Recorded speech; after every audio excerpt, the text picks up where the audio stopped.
Voilà, on reprend notre cours. On est aujourd'hui le jeudi 8 janvier et on est le 12 Tevet.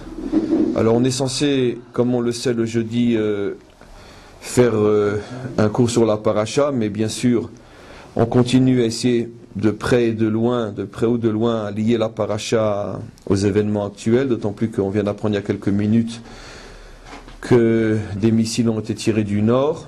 On va voir, c'était pas prévu au départ, un texte tout à fait étonnant qui parle effectivement des problèmes qu'on a au sud et au nord. Donc on n'a pas terminé les problèmes au sud, que maintenant le front nord commence à se réveiller aussi.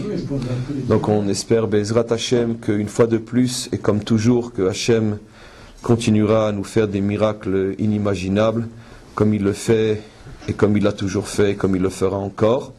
En tous les cas, on avait commencé, on avait d'une certaine manière déjà préparé le cours d'aujourd'hui en parlant de la paracha plutôt que prévu dans cette fameuse bénédiction donc des enfants de Yosef, Ephraïm ou Ménaché, et on avait évoqué que l'inversion s'était déjà passée au niveau des enfants de Yehuda, Zérar et Peretz, et on avait à cette occasion donc expliqué que Yosef et Yehuda faisaient allusion à ce qu'on appelle les deux Messies, les deux Meshichim, les deux libérateurs, car effectivement, comme on va le voir aujourd'hui d'une manière assez extraordinaire, que le Zohar nous dit que la libération se fera en deux temps. Il y aura d'abord un premier libérateur, un premier Mashiach, qu'on appelle Mashiach ben Ephraïm, donc du nom du fils de Yosef, Mashiach le fils de Ephraïm, qui a donc été mis avant Ménaché, comme je l'ai expliqué donc dans le cours sur la Judée et la Samarie, au tout début de la semaine. Et après seulement viendra celui qu'on appelle le Mashiach ben David, qui descend donc de Yehuda. Pourquoi aussi de Yehuda? Puisque comme au niveau des enfants de Yehuda, il y a eu aussi l'inversion, il faut revenir donc au cours du début de la semaine sur la Judée et la Samarie, pour comprendre donc que les deux tribus qui ont eu le mérite de voir l'inversion au niveau de leurs enfants sont les deux tribus qui vont faire sortir d'elles donc deux Messies, le Mashiach ben Ephraïm et le Mashiach ben Yehuda. Donc ce cours qu'on va faire aujourd'hui est la suite du cours donc sur la Judée et la Samarie du début de la semaine. Ce n'a pas été un cours facile à sortir et il n'est pas facile du tout à sortir. Ce sont ce genre de cours qui sont extrêmement, on pourrait dire, qui prennent énormément de force et on ne sait jamais si on va arriver à les faire ou pas. Alors d'abord, avant de commencer le cours, je tiens à vous dire donc que la référence c'est dans le Zohar Hadash. C'est que le Zohar lui-même a une partie qui s'appelle Zohar Hadash, le nouveau Zohar, qui bien sûr a été édité par Rabbi Shimon et ses élèves, mais qu'on appelle Zohar Hadash parce qu'il reprend d'une certaine manière toutes les parachiotes de la Torah, mais d'une manière beaucoup plus concise, mais avec des dévoilements inimaginables. Énormément de secrets sur la vie du Mashiach sont dans le Zohar Hadash, en particulier dans la fameuse Parshat Balak. Le texte que je vais prendre est à la fin de Parshat Balak dans le Zohar Hadash. Parshat Balak qui, comme on le sait déjà dans la Torah, se consacre pratiquement entièrement à l'avenue du Mashiach, puisqu'on sait que toutes les prophéties de Bilam, Balak, donc c'est les prophéties de Bilam, toutes les prophéties de Bilam, comme Rashi déjà le fait savoir sur place, font allusion, on pourrait dire derrière les lignes, à la venue du Mashiach et à ce qui se passera à la fin des temps, comme d'ailleurs Bilam le dit lui-même à Balak, je vais te raconter maintenant ce qui se passera à ton peuple à la fin des temps, Be'acharit Hayamim. Donc c'est pratiquement la paracha la plus claire au niveau des allusions sur la venue du Mashiach, et bien sûr dans le Zohar Parshat Balak, déjà dans le Zohar, on pourrait dire régulier, on parle déjà du Mashiach dans Parshat Balak, à plus forte raison dans le Zohar qu'on appelle le Zohar Hadash. Alors avant de voir le texte, je tiens à préciser plusieurs choses. Il est clair que le Zohar n'est pas un livre d'histoire et encore moins un journal. C'est-à-dire on ne peut pas attendre du Zohar qu'il révèle, on pourrait dire, l'histoire d'une manière claire et à plus forte raison pas comme un journal où les événements on peut dire suivent un ordre chronologique sensé, où on peut rattacher une phrase à une autre. Le Zohar, comme son nom l'indique, c'est Zohar. c'est des rayonnements de lumière inimaginables qui surgissent dans l'ignorance, dans l'obscurité de notre ignorance. Et ce sont des phrases, on pourrait dire, qui sont dites d'une manière extrêmement pêle-mêle, extrêmement mélangée, qui ont bien sûr un sens quand on comprend les choses à un niveau très très profond. Mais la lecture est volontairement une lecture de flash, d'illumination, si on pourrait dire, encore une fois, comme le nom Zohar.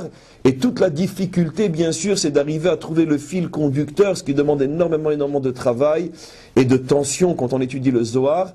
Parce que déjà l'approche du Zohar est extrêmement compliquée, le langage n'est pas simple, et du fait que le Zohar, on pourrait dire, jette des éclairs extrêmement rapides et extrêmement hauts, c'est pas toujours évident de donner ce qu'on pourrait dire un habit logique et compréhensible à ces rayonnements du Zohar. D'autant plus que quand il s'agit de textes qui parlent de la venue du Mashiach, c'est encore plus compliqué. Alors bien sûr, ce qu'on va lire et essayer de comprendre donc sont d'une certaine manière la compréhension donc que nous avons à notre niveau. Et bien sûr, il n'y a aucune on pourrait dire affirmation que c'est à 100% tout ce que le Zohar dit, car qui sommes-nous pour imaginer qu'on puisse faire le tour de tous les secrets qui sont contenus dans le Zohar? Ce n'est même pas comme la goutte de l'océan, et encore moins de la goutte de l'océan d'un océan qui est Ensof, qui est infini. En tous les cas, donc, à la fin de Parshat Balak, le Zohar va, dans Zohar Hadash, le Zohar va se consacrer entièrement à l'avenue du Mashiach, en commençant par le Mashiach Ephraim. Il ne parlera que par allusion au Mashiach Ben Yehuda. Et je commence. Et il dit, Shofar Zeira begin deit achara deikre shofar gadol. Il y aura deux shofars qui vont retentir à la fin des temps. Un shofar qu'on appelle le petit shofar et qui va précéder celui qu'on appelle le grand shofar. Vous savez que dans la tfila, on dit Utka be shofar gadol lerutenu. Ça fait allusion à la délivrance finale qu'on appelle la délivrance de David. Comme le dit le commentaire, je commente à partir du Matok Mitzvah, je ne vais pas le lire, mais vous me faites confiance, ceux qui veulent le voir n'ont qu'à le voir dans le texte lui-même. Le shofar Zeira fait allusion à la Malchut, dit-il, à la renaissance de la royauté d'Israël, c'est-à-dire la dimension politique d'Israël, alors que le Zohar Gadol fait allusion à la Bina, à la Sphira de Bina, qu'on appelle le Alma de Itkassia, le monde caché, qui fait allusion à la Malchut de David. Comme on le sait, les deux femmes de Yaakov, Rachel et Léa dans le Zohar, dans des centaines d'endroits, et surtout dans Parshat Vayetse dans le Zohar, est comparé à la Bina, Alma de Itkassia, le monde caché, et Rachel est comparé à la Malchut, le monde dévoilé. Donc automatiquement, Yosef, Ephraim, qui viennent de Rachel, donc la Malchut fait allusion, donc ce qu'on appelle le petit shofar fait allusion donc à ce qu'on appelle la Malchut, encore une fois la dimension politique terrestre du peuple juif, alors que le vrai Mashiach, celui qu'on attend encore, on attend son dévoilement, lui va venir de Léa,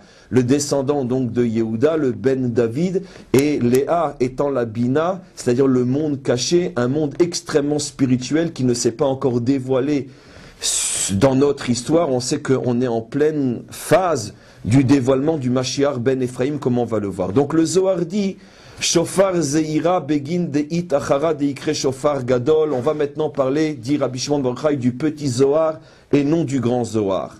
Shofar, comment? Non, on va parler du petit shofar et non du grand shofar.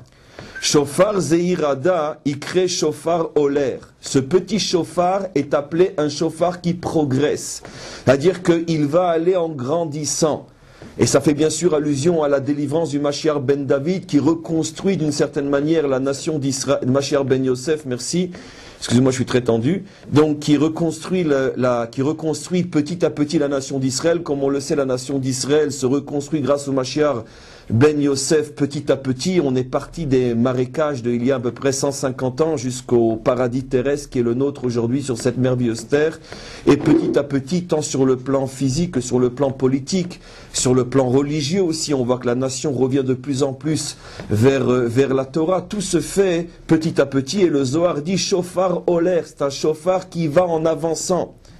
Hadaou dirtiv, et c'est sur lui que le verset dit, Vayi kol ha-shofar oler, il y aura un shofar qui ira en grandissant. Oler dans le sens de grandissant, comme explique Rashi sur ce verset dans Shemot, chapitre Yutet, verset Yutet. Et il dit, Begin de achara iu shofar ganiz vetamir. Mais l'autre shofar, celui qui fait allusion à la délivrance du roi David, est encore complètement caché. Velo oler, et celui-là, il ne va pas en progressant. C'est-à-dire, lorsque le Mashiach ben David va se dévoiler à la fin du processus de la délivrance du Mashiach ben Ephraim, il va se dévoiler en une seule fois, qui pitom yavo ha'adon asher atem mechakim lo. En une seule fois viendra le maître que vous attendez. La délivrance finale se fera avec une explosion de lumière inimaginable, non d'une manière progressive, mais d'une manière qui va, on pourrait dire, surprendre et éblouir le monde entier avec une lumière inimaginable. C'est pour ça que le Zohar prévient, attention, la délivrance se fera en deux temps. Premier temps, un chauffard olaire, un chauffard zeira, c'est la Malchut d'Israël qui est un petit chauffard. Vu de l'extérieur, on ne voit pas grand-chose. Certains continuent à dire non, ce n'est pas encore la délivrance, ou pire encore, essayent de lutter contre cette forme de délivrance en l'accusant d'être je ne sais quoi, ou carrément en ne participant pas à cette délivrance, en restant encore en Chutz La'aretz aujourd'hui, alors que tout le monde, chaque juif, devrait être ici en Eretz Israël pour participer à cette petite délivrance qui ne cesse de grandir. En tous les cas, l'autre délivrance, la délivrance qui est encore complètement cachée, elle va venir en une seule fois, et c'est pour ça qu'elle va enlever le libre arbitre à l'humanité tout entière, puisque quand le Mashiach ben David va se dévoiler, il n'y aura plus de place pour le doute, qui est encore possible aujourd'hui dans la mesure où le petit chauffard ne montre pas véritablement qu'il est déjà le chauffard de la délivrance. Et donc, je continue. Et le texte dit la chose suivante. Je ne lis pas phrase après phrase, bien sûr, car sinon il nous faudra plusieurs années. Je continue et il dit Ube'ai yoma yitar'un asar shaftin. Les 10 tribus se réveilleront le jour où ce petit chauffard va être entendu. Les 10 tribus font allusion, bien sûr, à la force matérialiste qu'il y a dans le peuple juif, comme on va le voir, le Zohar fait allusion à ça, la différence de la tribu de Yehuda, qui fait allusion à la délivrance du Mashiach ben David. Pour celui qui poserait la question, mais les 10 tribus ont disparu, j'ai déjà répondu dans notre cours que les 10 tribus n'ont pas disparu, il suffit de lire la Torah, de lire la Bible pour se rendre compte que quand il y a eu le schisme entre les 10 tribus et la tribu de Yehuda, des milliers de juifs appartenant aux 10 tribus ont malgré tout quitté les 10 tribus d'Israël, ont traversé la frontière pour rejoindre la tribu de Yehuda, surtout comme on va le voir, lorsque Jéroboam, le premier roi des 10 tribus, a obligé les 10 tribus à s'éloigner du Beth Amikdash et à servir donc les idoles qu'il avait réintroduits dans le pays. À ce moment-là, tous les tzadikim et tous les kshérim, tout simplement, qu'il y avait parmi les 10 tribus, ont passé la frontière et ont rejoint la tribu de Yehuda, ce qui veut dire qu'il y a toujours eu des représentants des 10 tribus avec le royaume de Judée, et donc ce qui fait que chacun d'entre nous aujourd'hui n'est pas nécessairement soit un Cohen, soit un Benjamin, soit un Yehuda, il peut très bien faire partie d'une autre tribu, puisque ces milliers de juifs des 10 tribus qui ont rejoint le royaume de Judée ont eu des enfants, et des enfants, donc des millions de personnes.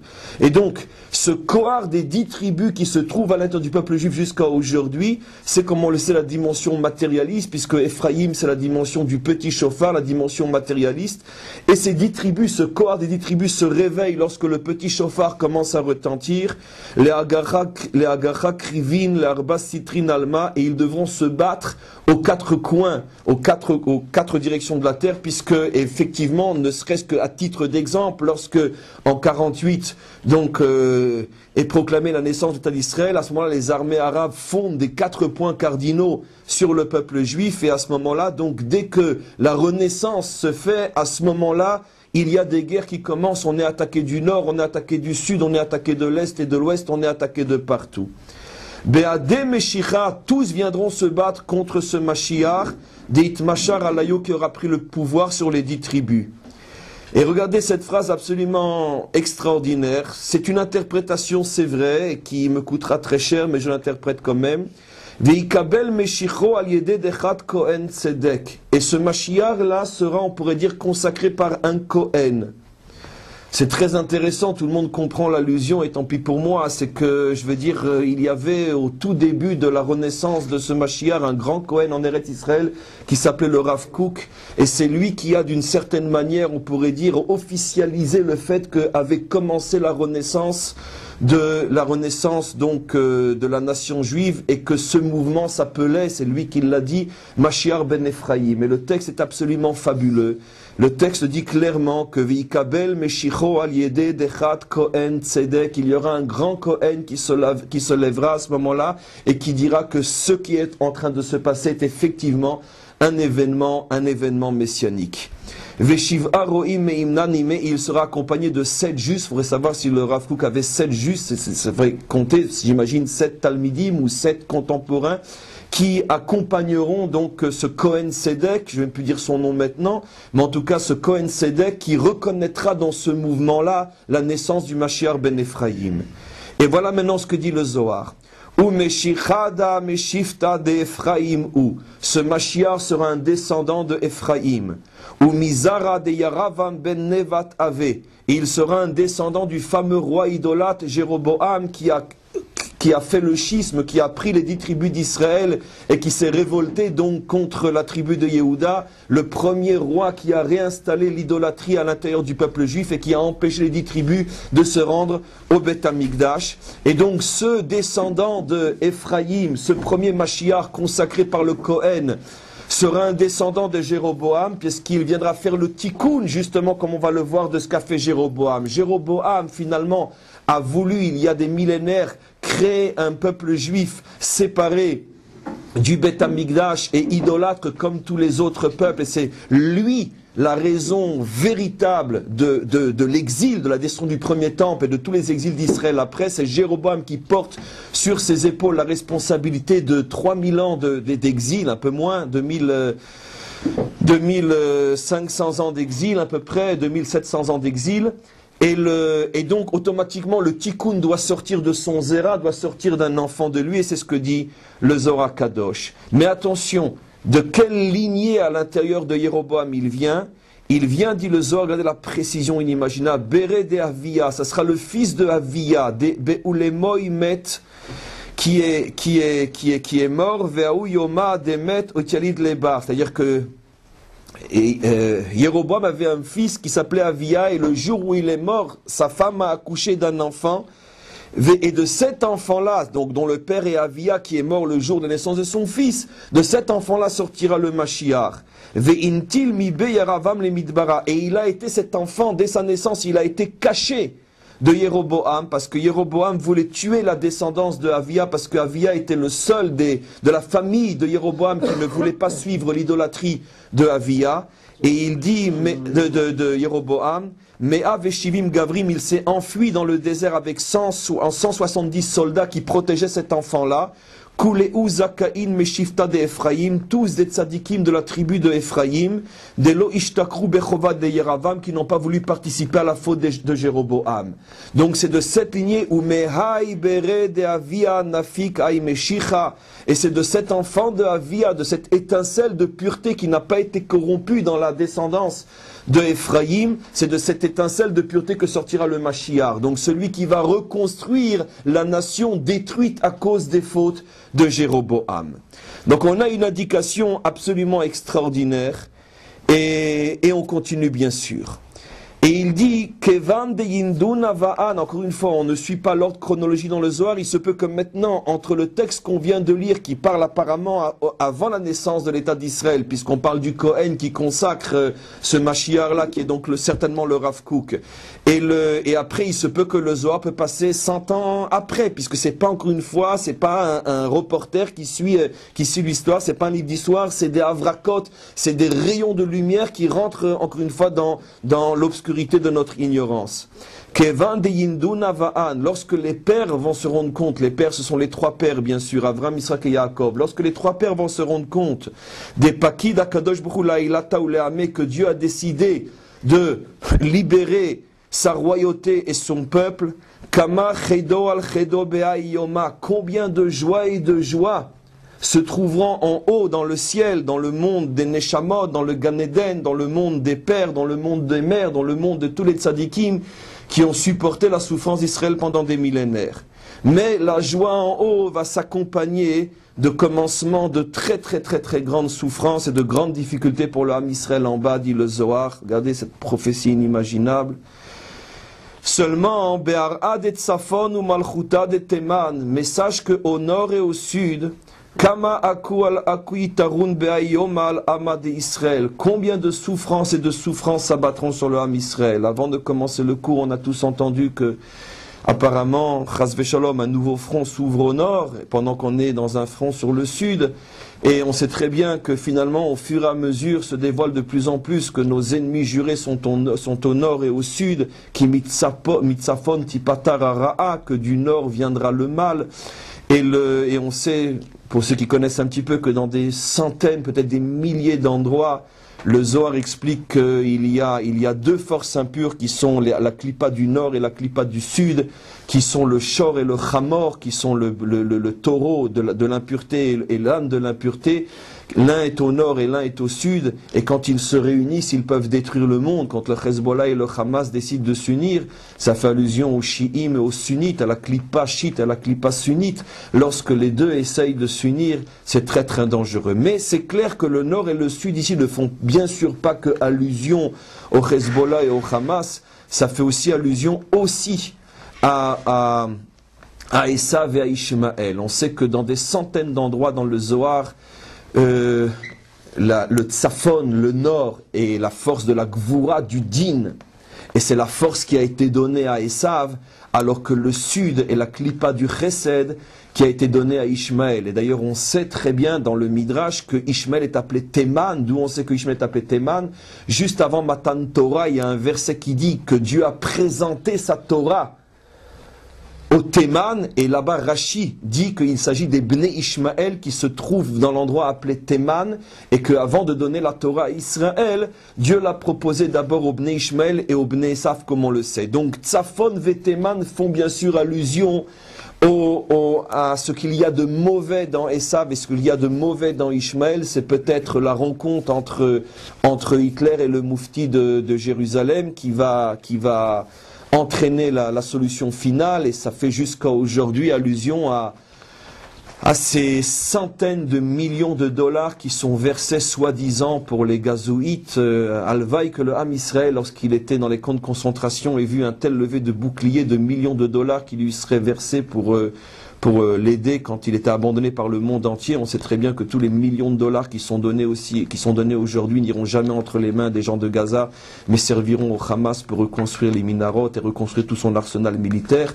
Et donc le monde occidental fait tout pour que le Hamas ne disparaisse pas à coût de millions de dollars. Plus de 30 millions de dollars ont déjà été prélevés pour qu'il puisse vite se reconstruire, puisque le monde occidental, enfin une partie du monde occidental bien sûr, et même minoritaire, mais en tout cas c'est ceux qui dirigent, ont fait alliance avec ce qu'il y a de mal dans Ishmaël pour détruire le peuple juif, comme on le sait. Donc ça c'est le côté nord et le côté sud qui va s'acharner à nous détruire depuis le jour où il sera annoncé dans le ciel que le peuple juif est en train de se reconstruire.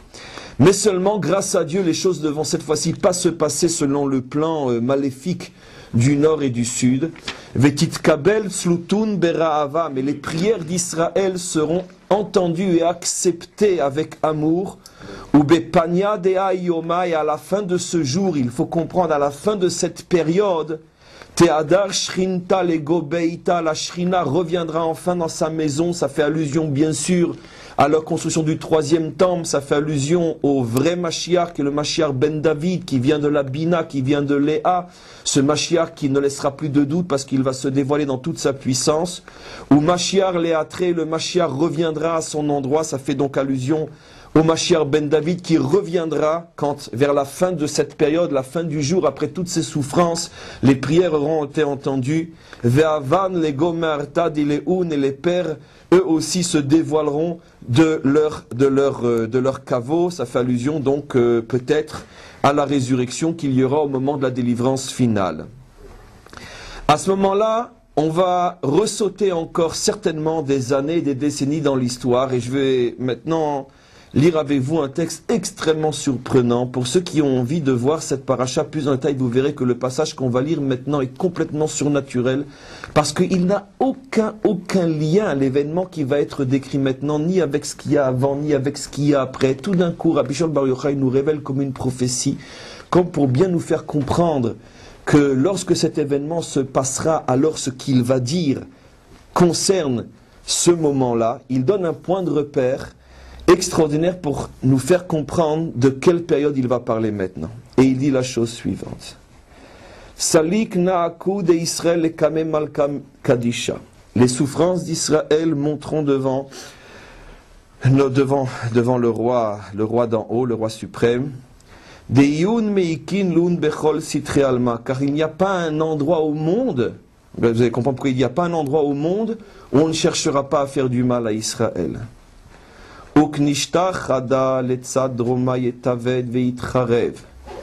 Et il y aura un Bet Knesset qui sera détruit du côté du Darom, du côté du sud.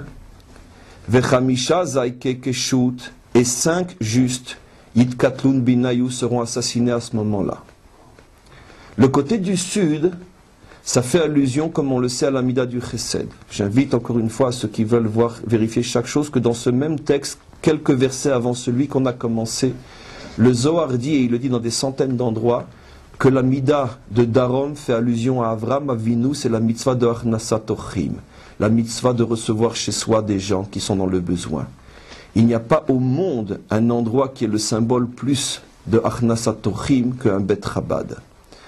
D'ailleurs, tous les espédim qui ont été faits sur ce Bet Chabad-là, c'était un couple qui avait voué sa vie à recevoir des gens, à se donner véritablement pour que chacun qui rentre puisse trouver de quoi se restaurer, de quoi se reposer, trouver un petit peu de chaleur, tel qu'un couple de Shlichim Chabad savent le faire. Et donc, Bevadaï, que ce Bet Chabad était du côté d'Arom, c'est-à-dire donc du côté sud, dans le sens du bien, c'est-à-dire il brillait par la mitzvah de Achnasat Ochim. Et il y a eu effectivement, ce qui est le pélé absolument incroyable, il y a eu effectivement 5 tzadikim, 5 justes assassinés. Le problème, c'est qu'il y en a eu 6. Alors, il ne faut pas mal comprendre ce que je vais dire maintenant, mais c'est pour mieux comprendre à quel point la précision inimaginable. Ceux qui ont été assassinés là-bas ont été assassinés parce qu'ils étaient juifs. C'est-à-dire que les terroristes savaient très bien qu'ils tiraient sur des gens parce qu'ils étaient juifs. C'est pour ça qu'ils ont été tués. Sur les 6 qui sont morts, il n'y en a que 5 qui étaient juifs. Il y en avait une qui était en voie de conversion. Elle n'était pas encore convertie, elle n'était pas encore juive.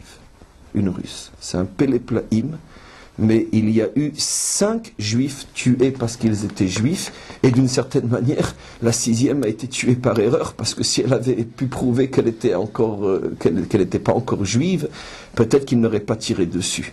Et donc le texte est d'une précision inimaginable. 5 personnes vont être tuées dans ce Beknishta, dans ce Bet Knesset, dans ce lieu de réunion. Knishta, vous savez que Knishta fait, en vérité, la vraie traduction, c'est pas un lieu de prière, c'est un lieu de réunion qui est au sud, donc qui accomplit la mitzvah de Achnasat Ochim. 5 justes seront à ce moment-là assassinés. C'est ça les souffrances partout où on est dans le monde.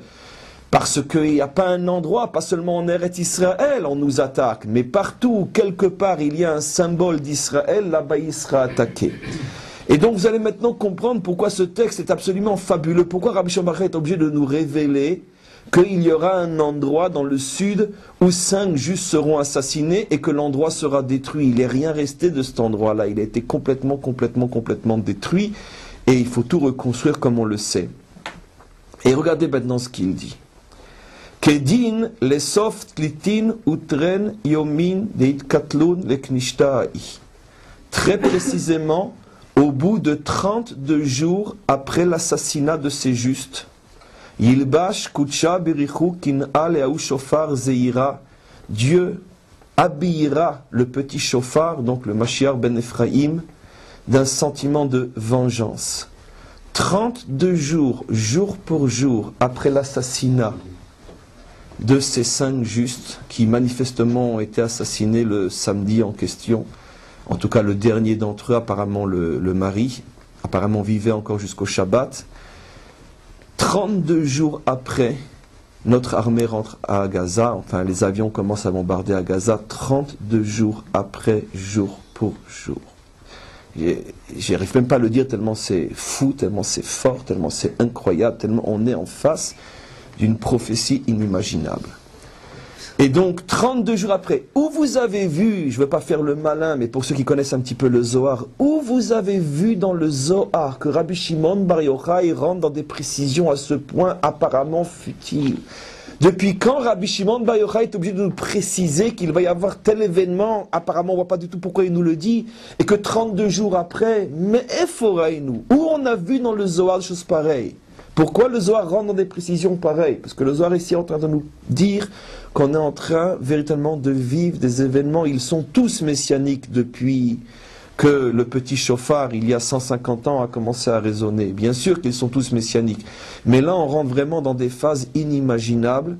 Et donc c'est pour ça que Rabbi Shimon Bar Yochai nous dit que 32 jours après l'assassinat de ces 5 justes qui sont morts parce qu'ils étaient juifs dans cette maison de rassemblement de Achnasat Tochim, à ce moment-là, Dieu décidera d'habiller le petit chauffard d'un sentiment de vengeance, c'est-à-dire Atkan, ça suffit, on ne peut plus à ce point se laisser faire. Ve'ahu Meshiar bere d'Ephraïm, et ce Mashiach, fils d'Ephraïm, Yifrosh Prissa, Kechad Torah de Karnoï Salkin, Karnoï de Rehem, et enfin il finira par montrer ses cornes comme les cornes du Rehem. Comment on dit le Rehem en français? Enfin c'est une bête qui a de grosses cornes. Il montrera ses cornes comme le rhinocéros. Ça veut dire donc avec cette fois-ci l'intention de frapper fort. C'est le buffle. Ve'ahu shofar zeira, écoutez, ne nous dispersons pas pour des traductions comme ça n'a vraiment pas d'importance. Ve'ahu shofar zeira, et ce petit chauffard, yitka trua, tkia ou trua, commencera maintenant à retentir partout. Et bon, je saute, etc. Et regardez, comment? Non, je saute, ce qui n'est pas 100%. Et il dit, Kedin Natlin, non, parce que je vais faire le lien avec quelque chose d'extraordinaire. Kedin Natlin Diglin Deaou Mashiach, à ce moment-là, arrivera le moment d'accrocher le drapeau du Mashiach. Vous avez remarqué qu'on a décidé, vous savez maintenant pourquoi, vous savez maintenant pourquoi on a décidé maintenant de suspendre le drapeau du Mashiach à l'entrée de notre maison d'études. C'est exactement à cause de ça. Kedin, Natlin, Diglin, Deaou Mashiach, à ce moment-là arrivera le moment d'afficher le drapeau du Mashiach. Ça faisait des mois et des mois que je me posais la question oui ou non. J'attendais le déclic. Et avec ce texte-là, ça fait plus de doute. Maintenant, ça y est, on peut maintenant brandir le drapeau du Mashiach parce que c'est clair qu'on vit des événements qui sont clairs. Kedin, Natlin, Diglin, Daou Mashiach, Veipol Ra'asha al-Alma, et le monde entier à ce moment-là commencera à trembler parce qu'ils ne sont pas habitués à voir un peuple juif qui tout d'un coup descend des mosquées, tout d'un coup fait des choses qu'on était habitué à voir un peuple juif même revenu sur sa terre avec le dos bossu et le nez crochu, celui qu'on aime bien sûr frapper et insulter, le sale juif, le peureux, le faible. Et maintenant tout d'un coup on voit un peuple juif qui relève la tête, qui se présente comme un buffle, qui met le drapeau Mashiach, ça veut dire qu'il affirme que ça y est, la délivrance est là, on n'a plus de doute. Et le monde entier assiste avec stupéfaction à ce qui est en train de se passer. Beinoun kolin des choufra, et le monde est stupéfait par le son du chauffard. Vekol inun bene alma yishmeun viyechmun, et le monde entier à ce moment-là contemplera et entendra ce chauffard-là. Et maintenant regardez ce qu'il dit le Zohar. Ukedin idbarun gelulin minhara kadisha, et à ce moment-là commencera la terre d'Israël à être nettoyée de son idolâtrie. C'est absolument incroyable, comme je l'ai dit sur le cours sur la Judée-Samarie au début de la semaine, ces revirements inimaginables. Personne ne comprend ce qui est en train de se passer, on ne comprend pas. Toute l'idéologie idolâtre qui nous a, on pourrait dire, affaiblis, souillés, détruite de l'intérieur pendant maintenant pratiquement 30 ans, est en train de s'ébranler. Je ne dis pas qu'elle a disparu, et c'est clair qu'il y aura encore des sursauts, et on peut expliquer comme l'avait fait d'ailleurs l'un d'entre vous, qu'en vérité, ils veulent détruire le Hamas pour mieux refaire la paix avec l'OLP. Tout ça c'est vrai, mais n'empêche, comme le disent les Katavim, comme le disent tous ceux qui sont interviewés, il se passe, comme on le dit en hébreu, nafal davar, il se passe quelque chose. On ne pouvait pas imaginer encore les prises de position d'un Pérez, d'un Ramon, l'action de l'armée, il y a encore quelques mois dans ce pays, c'était absolument impossible à imaginer. Tous les habits qui peuvent justifier, c'est la veille des élections, tout ça c'est vrai, mais nous savons bien que nous sommes justement en présence du petit chauffard, c'est pas encore le chauffard qui enlève le libre arbitre. Donc il y aura toujours une possibilité de dire oui mais c'est à cause des élections, oui mais c'est parce qu'on veut détruire le Hamas pour mieux faire la paix avec l'OLP, tout ça c'est vrai, parce qu'on est en présence du petit chauffard, mais malgré tout, il est clair, absolument clair, qu'il y a des birourim incroyables, des éclaircissements incroyables qui sont en train de se faire, et que l'idéologie idolâtre, on pourrait dire dominante dans le pays, qui nous a causé tant d'affaiblissement et qui nous a causé d'une certaine manière le traumatisme de la dernière guerre du Liban, c'est clair que l'armée aujourd'hui est en train de prendre sa revanche psychologique et morale sur la catastrophe la catastrophe psychologique, non militaire, parce que militairement c'était une victoire, mais sur la catastrophe psychologique de la guerre du Liban, qui est le résultat direct de toute cette idéologie idolâtre qui nous a souillés pendant 30 ans. Et donc en tous les cas, le texte dit qu'après donc le massacre de ces 5 justes, 32 jours après, le petit chauffard va s'habiller donc de vengeance, et le monde entier va entendre avec d'une manière stupéfiante, mais qu'est-ce qui lui arrive à ce peuple, au point qu'on est obligé d'envoyer l'un des porte-paroles du Vatican, le ministre de la paix et de la justice, pour dire que Gaza se transforme en camp de concentration. Ils savent plus quoi faire parce qu'ils sont obligés de taper fort, ils ne comprennent pas comment c'est possible. Mais généralement les Juifs, c'est eux qui sont de l'autre côté dans le camp de concentration. Comment se fait-il que cette fois-ci, ils sont du mauvais côté les Juifs? On n'est pas habitué à vous voir comme ça. Bien que c'est une cochonnerie immonde ce qu'il a dit. Pourquoi? Parce que de toute façon, qui mieux que lui-même sait qu'on se comporte comme des surhommes là-bas, et que s'il y a des erreurs, c'est tout à fait malheureux, mais c'est normal vu le fait que les ennemis se cachent derrière des enfants et se servent de leurs femmes et de leurs enfants pour nous empêcher de tirer nous et pour eux nous tirer dessus. Il le sait très bien. Mais il se trahit en disant mais c'est un camp de concentration, c'est vous qu'on voudrait voir là-dedans. Comment se fait-il que vous vous réveillez comme ça? Et donc c'est exactement ce que le texte dit. Et c'est ainsi que les idoles vont disparaître de la terre d'Israël. Et regardez maintenant ce qu'il dit dans la foulée, pour bien qu'on comprenne qu'il s'agit bien des événements qu'on est en train de parler. Utlat krivin yavdun bene Yishmael beade Mashiarda. Et 3 combats mèneront les enfants d'Ishmaël contre ce Mashiach-là. De quoi n'arrêtons pas de parler maintenant du 3e antifada? C'est clair qu'on est rentré dans la phase du 3e antifada. Il y en a eu 2, il y en a maintenant un 3e qui commence et qui ne sait pas trop par où s'y prendre. Mais c'est clair qu'en tous les cas, ce qui est sûr, c'est que le texte parle bien. 32 jours après l'assassinat des 5 tzadikim dans le Beth Chabad du Sud, à ce moment-là, le Ham Israël va s'habiller d'un habit de vengeance, il va relever la tête et il mènera une guerre contre les Bnei Ishmaël. Regardez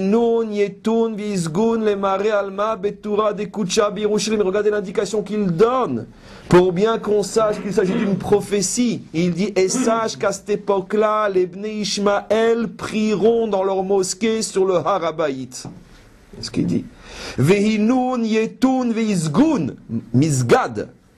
Et à cette époque-là, eux, les Bnei Ishmaël, iront prier Betura de Kucha Beirushalayim, sur la montagne sainte de Jérusalem.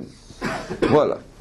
Comme l'explique le commentaire, que les Bnei Ishmaël, à ce moment-là, leur lieu de culte sera à Jérusalem. Alors la question est, mais pourquoi il parle de Jérusalem? Pourquoi il ne parlerait pas d'un autre endroit? Pour bien nous faire comprendre que cette guerre avec les Bnei Ishmaël, c'est ceux qui sont en Eretz Israël, ceux qui peuvent aller prier sur la mosquée Yizgedoun, Misgad, qui est sur le Har Habayit. C'est avec eux qu'on parle de 3 guerres, de 3 antifadas. Et on continue. Et le texte dit la chose suivante. Uben kar le Mashiach tsirin vechabalim yihunle keyoleda. Et ce Mashiach, qui est donc notre nation, aura pendant toute cette période-là des contractions qui sont comme les contractions d'une femme qui va accoucher. Et le Mashiach, oui, c'est le Mashiach. Rabbi Shimon Bar Yochai, bien sûr, c'est le Mashiach Rouchani. Et Rabbi Shimon Bar Yochai va nous donner maintenant une date précise quand le Mashiach ben Ephraim va accoucher du Mashiach ben David. Ou ben kar le Mashiach tsirin vechabalim le yehun le keyoleda. Et le Mashiach, à ce moment-là, pendant qu'il y aura toutes ces guerres avec les Bnei Ishmael qui prient sur le Harabaït, l'âme Israël va avoir des contractions terribles. Pendant Ve'alahu zimnarti, et c'est sur cette période-là qu'il est dit Ya'anecha Hashem beyom tsara, le fameux psaume Kaf qu'on lit avant Ubalet Sion. Ya'anecha Hashem beyom tsara, Hashem t'écoutera au moment où tu seras dans la tsara.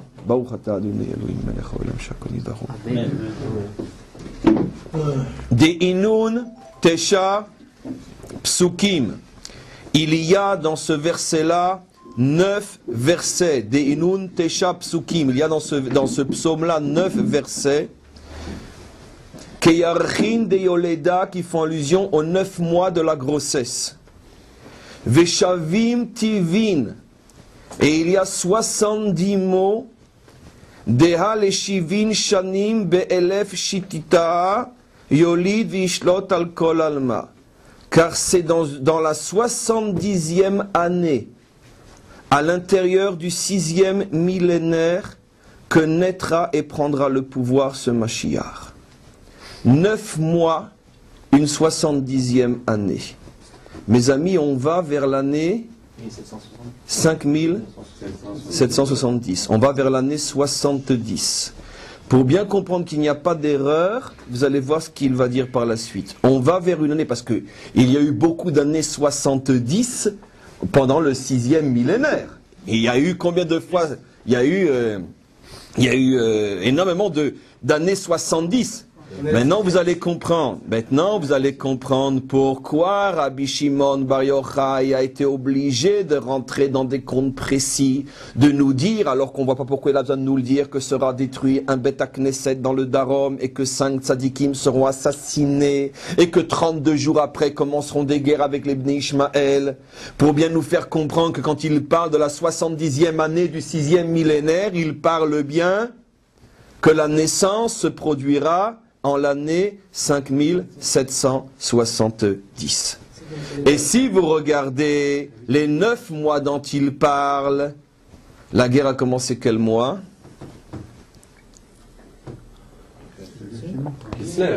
Comment? Quand donc il se lève? Comment? Ça fait combien de temps qu'on est... Non, vous vous trompez? Ça fait 4 jours. Elle a commencé en Tevet. D'accord? Elle a commencé en Tevet,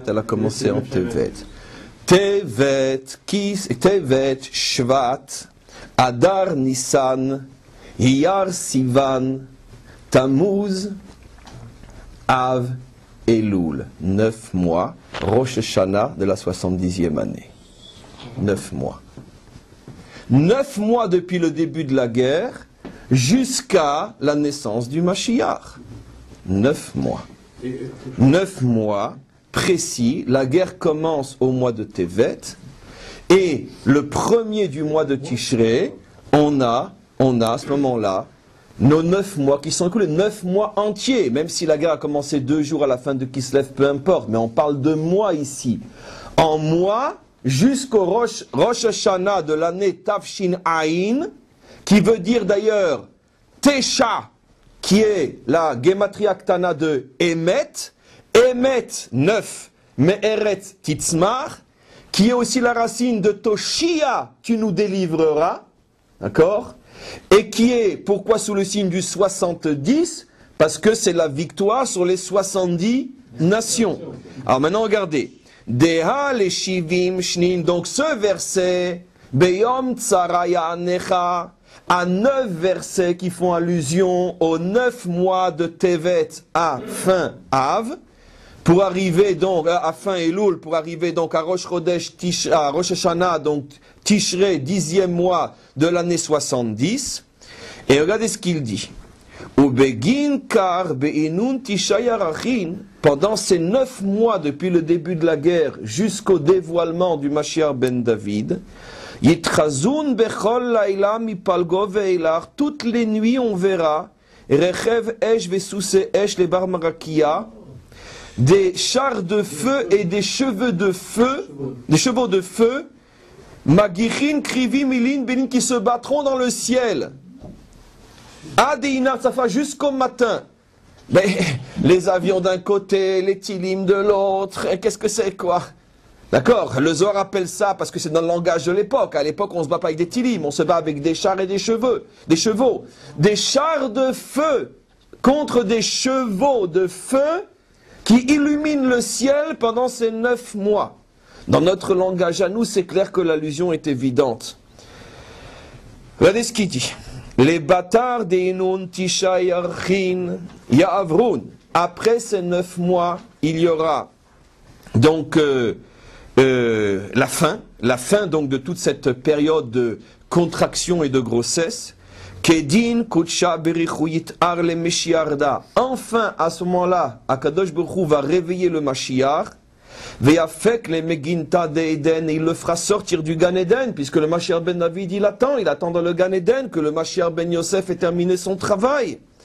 Ve'u Yoma de Yifok, et le jour où il sortira, Yizdazea kol alma, le monde tremblera. Ve'archevu kol bene alma de Yimutun, et le monde entier pensera qu'est arrivée la fin, leur fin.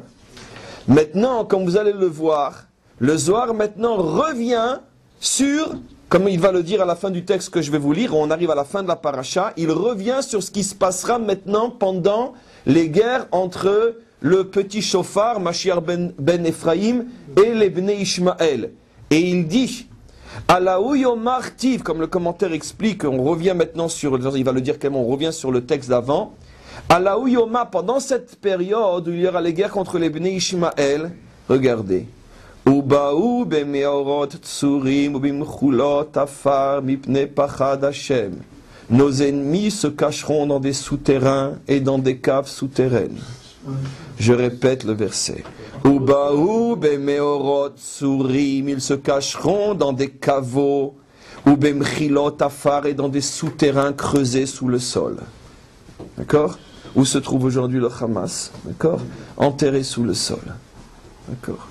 Ils se cacheront, dit le texte, nos ennemis, sous des souterrains. Qui aurait pu imaginer à l'époque de Rabbi Shimon Bar Yochai avec une telle précision que le Ham Israël se battrait contre des ennemis qui sont cachés dans des souterrains? Qui aurait pu imaginer? D'accord. Qui est le peuple qui possède un livre saint comme le Ham Israël et son Zohar? On comprend pourquoi dans la guerre contre le Hezbollah, on a retrouvé dans les bunkers du Hezbollah des Zohar entiers avec des commentaires et des ratures en arabe. Parce que qu'on dirait que les grands maîtres de l'islam savent quelle est la force du Zohar et essayent de le souiller ou de l'interpréter, peu importe, on ne sait pas, mais ça a été dit, des généraux ont témoigné de ça, le général Stern a témoigné de ça, comme quoi quand ils sont rentrés dans un des bunkers, ils ont trouvé des Zohar entiers. Ils savent que toute la force d'Israël se trouve dans ce livre. Uksheit parnesun Israël mesifrada yetsu megaluta berachamim. Rabbi Shimon dit, lorsque un jour ce livre-là se dévoilera et deviendra la nourriture d'Israël, à ce moment-là viendra la délivrance dans la clémence. Donc c'est de ce livre-là que dépend la délivrance d'Israël. On continue. Deterom me'auzimna, d'ashrinta deterom me'auzimna, et la shrina relèvera la tête à ce moment-là. Enfin le Ham Israël maintenant retrouve sa dignité. Me'auzimna vehelar, à partir de ce moment-là, le Ham Israël ne sera plus celui que les nations voulaient voir jusqu'à présent, qui accepte de prendre des coups et qui accepte de faire tuer ses soldats pour ne pas toucher des hommes ou des femmes ou des enfants de l'autre côté qui servent de bouclier humain pour tuer nos soldats. À ce moment-là, le Ham Israël, la Shrina, dit le texte, va relever la tête. Ou Mashiach Be'adé, et le Mashiach ben Ephraim, on reparle de lui, sera à ses côtés. Ou Mehadar Geono, et il retrouvera sa fierté. Et regardez maintenant ce que dit le texte. Da, et tout ça se passera Beshitin Shnin, dans les années 60, des élèves chez Tita'a du 6e millénaire. Le premier antifada a commencé, Tafshin Samer, dans la première année de l'année 60. Et le texte dit ça va durer 10 ans. Et quand arrivera la 70e année, on va rentrer dans la période Yolid. Attention, il parle de naissance. Yolid. Le Mashiach ben David va naître. Ça veut dire que on va commencer à vivre des dévoilements du type Mashiach ben David dès Rosh Hashanah de l'année prochaine. Et là, le Zohar dit, pendant toutes les années Shishim du 6e millénaire, il y aura le conflit avec le Ishmaël qui prie sur le Harabaït, c'est les 3 antifadas. Voilà. Donc, Veyachun le batar de Yahavid lun kutsha birhu kamanisin. Et tout ça se passera pendant que Dieu nous fera une grande quantité de miracles. Kamanisin. Altiftarpe la Satan, qu'est-ce qu'on voit tous les jours, des miracles absolument inimaginables. Et donc, on a vraiment un texte absolument fabuleux. Déjà, ça nous conforte, si j'ose dire, dans le fait qu'une fois de plus, on se rend compte que En Mazal et Israël, notre histoire est une histoire divine, une histoire sainte, qu'on n'est pas sous le fait du Mazal. Tout ce qu'on vit avait déjà été vu, prévu par les plus grands maîtres d'Israël. Et particulièrement les événements qu'on est en train de vivre depuis Boule, Rosh Hashanah de la première année des années 60, a commencé le jour de Rosh Hashanah, le premier antifada, le deuxième antifada a commencé. Et depuis, ça n'arrête pas. Et ça a pris des proportions qui n'ont plus rien à voir avec tous les problèmes qu'on avait avant, comme on le sait, avec nos voisins.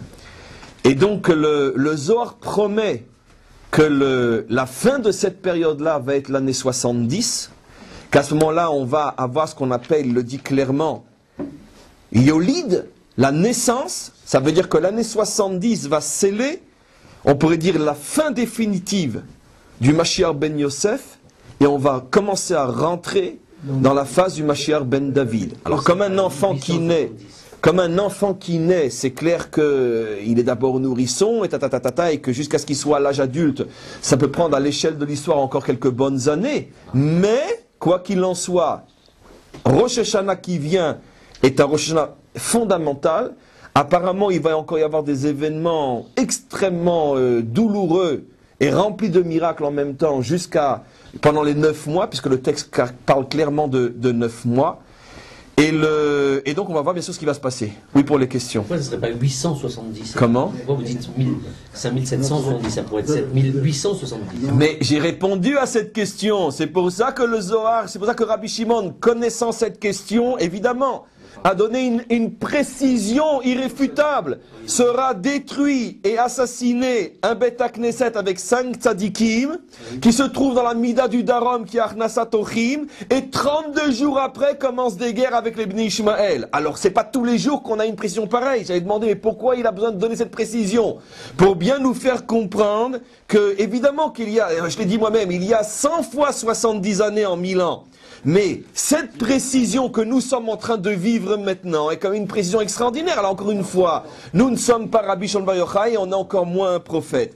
Mais ce texte-là, malgré tout, je veux dire, évoque pour nous qui vivons des événements à ce point précis, surtout que nous on est en plein dedans. En plus, il parle d'un conflit avec le Nord et le Sud. Et voilà, on n'a pas fini le conflit avec le Sud qu'on reçoit déjà des Katouchas du Nord. Mais il donne la date donc, du Mashiach, là, pratiquement. mais bien sûr qu'il donne la date de la naissance du Mashiach ben David. Comprenez bien ce que j'ai dit. On sort du processus. Pourquoi vous n'écoutez pas? On sort du processus de Mashiach ben Yosef. Et pourquoi on sort? Parce que ça y est, il a terminé son travail. Quel était le travail de Mashiach ben Yosef? De redonner sa dignité au peuple juif. Enfin, disons, à la dimension ben Ephraïm, le peuple juif. Voilà. Et donc, ça y est, d'une certaine manière, c'est ce qui est en train de se passer maintenant. Le Mashiach ben Ephraïm a enfin compris qu'on ne pourrait pas s'en sortir en baissant la tête. Et donc, le Mashiach ben David, on pourrait dire, termine sa partie de relais, amène le relais maintenant, Mashiach ben David. Mashiach ben David va naître, sur le processus historique, va naître réellement en Eretz Israël à partir de Rosh Hashanah qui vient. Oui. Je voulais juste, pour aller dans votre sens, Le Mashiach, c'est le chiffre 8, tout le monde le sait. Oui. Or, il se trouve que 5770, dans l'année 5700, la 770, c'est la 8e occurrence du chiffre 70. Nahon. 0, 1, 2, 3, 4, 5, 6, 7. Nahon. 7, c'est la 8e occurrence de 70. Écoutez, si vous commencez comme ça, tout le monde a compris. Non, mais vous avez 100% raison. Mais c'est déjà comme ça. Mais vous avez 100% raison. Alors allons plus loin. On va vers l'année 770. Tout le monde a compris que 770 fait aussi allusion à. C'est quand même fabuleux. Mais surtout, c'est pas tellement ça qui m'intéresse parce que c'est stam de la pub. 770, c'est surtout la gematria de Beth Mashiach. C'est la gematria de la maison du Mashiach. Or, regardez ce qu'avait dit le texte. Le texte avait dit clairement que ou Mashiach les atre, que le Mashiach revient dans sa maison. Donc, le Mashiach revient dans sa maison la 70e année, 770, Gematria Bet Mashiach. Donc, il est clair que cette année qui vient est porteuse d'allusions inimaginables, et c'est clair que le chiffre 770, comme le Rabbi lui-même explique, c'est pas par hasard que c'est le numéro donc du 770, c'est la perfection du chiffre 7, qui une fois qu'on a terminé la perfection du chiffre 7, qui est bien sûr donc, on pourrait dire toute la phase, on pourrait dire la reconstruction matérialiste, à ce moment-là, on arrive à la dimension qui est au-dessus. Mais pour arriver à la dimension qui est au-dessus, il faut d'abord une shlemut au niveau du chiffre 7. Et donc c'est pour ça que c'est le Shabbat, qui est le 7e jour, qui nous fait aussi rentrer dans la 8e dimension, qui est au-dessus. Une dernière question, parce que je suis extrêmement fatigué. Que le Mashiach ben David va se dévoiler d'une manière éclair. Voilà.